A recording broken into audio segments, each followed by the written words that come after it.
The triple stroke roll is a powerful rudiment that has many applications on the drum kit.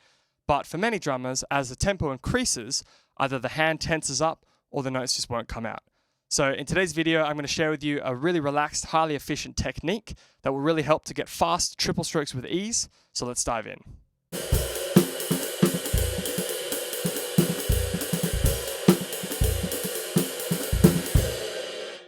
So really this technique is an extension of the throw snap or open close technique. So that's used mainly for double strokes. And basically what we're going to do here is we're going to change that from 2 notes to 3 notes. So often we play triple strokes with the wrist. So we play 1, 2, 3, 1, 2, 3. As the tempo increases, often we get into using the bounce, which is great for relaxation and efficiency of speed. But the problem is with bounce is because of the rebound, each time the stroke is hitting the drum from a lower height. So this means that you basically get loud, softer, and softer again. So you can see how you get ba, ba, ba. So what we want to get is 3 notes that are the same volume, ba, ba, ba.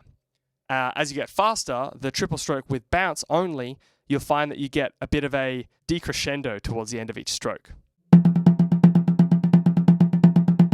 So the idea with the throw catch technique is we use the wrist and the fingers to split the load evenly so that we can maintain the volume.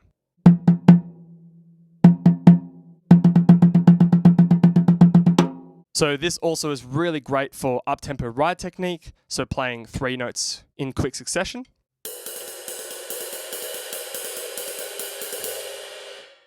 So we basically get fast notes at the same volume with less effort. So we're going to start in French grip, and basically you're going to play a downstroke using the wrist.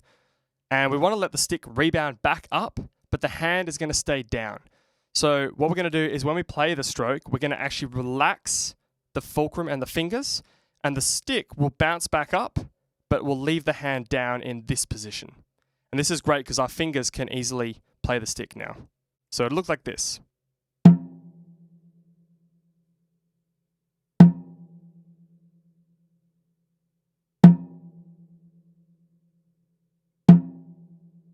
So at first, you might get either this, which means that you're not relaxing and letting the stick come back up, or if the hand comes back up, then that's actually the free stroke or the rebound stroke. So you want to make sure that your hand stays down, but the stick comes back. Think about when you play the drum head, you're going to relax, keep your hand completely still, but relaxed. So think still and relaxed. And the stick should spring back like that. So after each stroke, we're going to reset to a closed hand. So we're going to start with a closed hand, play a stroke, and reset to a closed hand. Take your time. This will take a bit of time to get used to. You can use things like a mirror or film yourself to see if there's something going on, like you're tensing somewhere or you're adding a bit of resistance somewhere to the stick. But basically, you just want to have a play around until you can play, and then the stick is rebounding back up.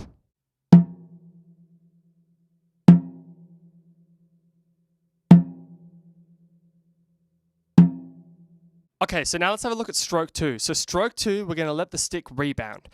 What we want to make sure we're doing is we're not playing the stroke with the wrist and we're not snapping with the fingers too early.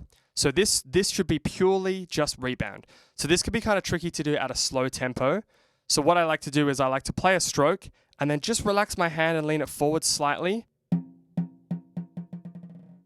And the stick should go and do a rebound. So it looked like this.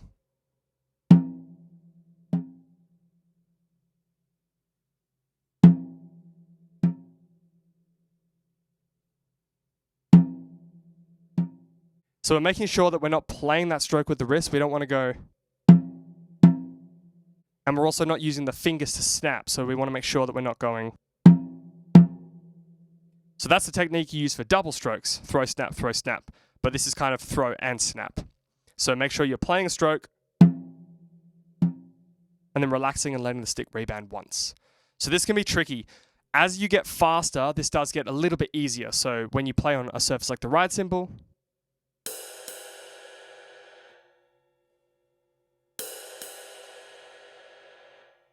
and again, just the reason that we're doing this is because we need to get 3 notes.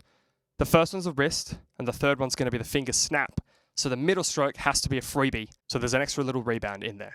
Okay, so now we're going to have a look at the third stroke. So once we played a downstroke with the wrist, opening the hand up, and then we have a rebound stroke, we're now going to use the fingers, and we're just going to snap the fingers into the palm of our hand to generate a stroke. And this is where the third stroke is a lot louder in volume, which helps to even out the volume of the 3 strokes, because our fingers are snapping into the palm of our hand. So you can practice that actually. It's a good exercise just to get used to playing fingers. And I have a bunch of videos on finger techniques, so you can check those out. I'll put some links. Okay, so let's try and do this in our throw and catch technique.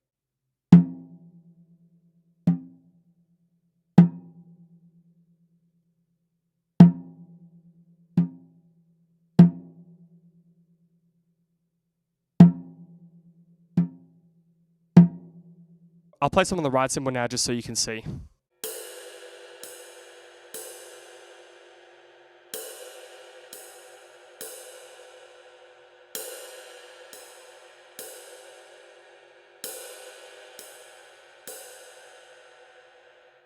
So this can be tricky to do in isolation at a slow tempo, but stick with it, and then you can slowly increase the speed, and the motion will become much more fluid.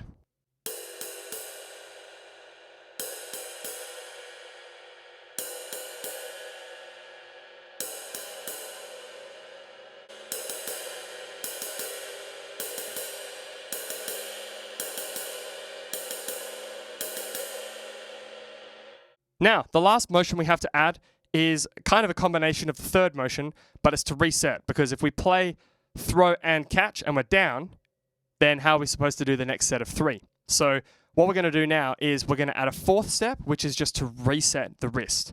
So after we've played stroke 3, the snap, we're going to lift our wrist back up to neutral, or the starting position. So it'll look like this.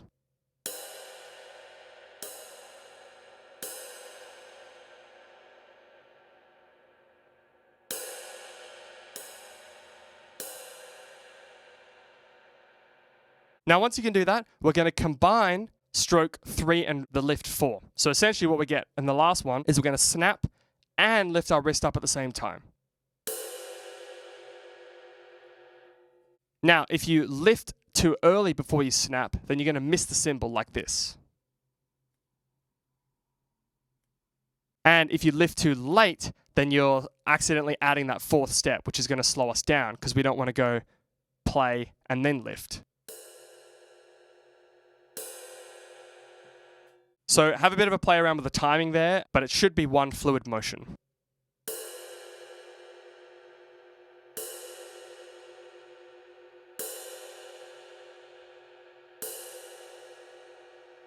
Now once you get that together, then you can just rinse and repeat the 3 motions now. So we're going to go throw, open the hand, let the stick bounce, and then snap and reset back to that starting position.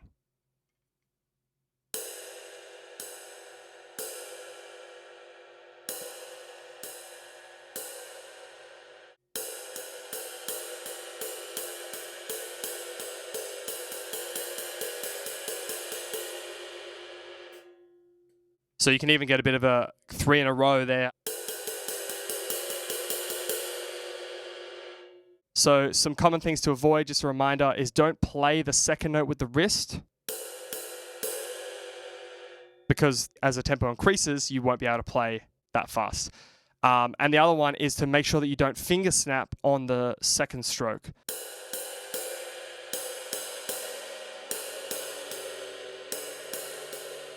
And, you know, you can get 3 notes at a decent volume, like doing that, but the snap won't add too much to that middle note, and as the tempo increases, you're going to have to play 2 finger snaps really quickly, as opposed to getting the bounce for free.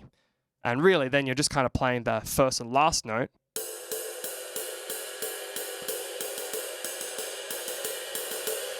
And getting that middle note for free. So then you can work on this with the left hand too, and then you can alternate right, right, right, left, left, left.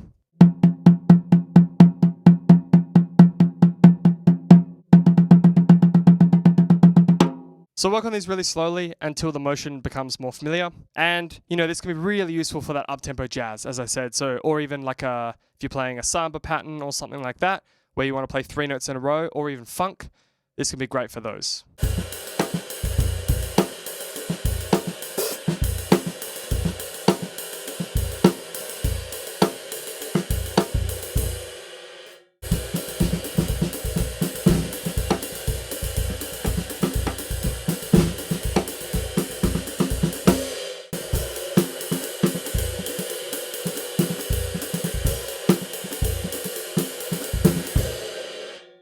So there's the throw, snap, or open close technique for playing triple strokes at fast tempos with more ease.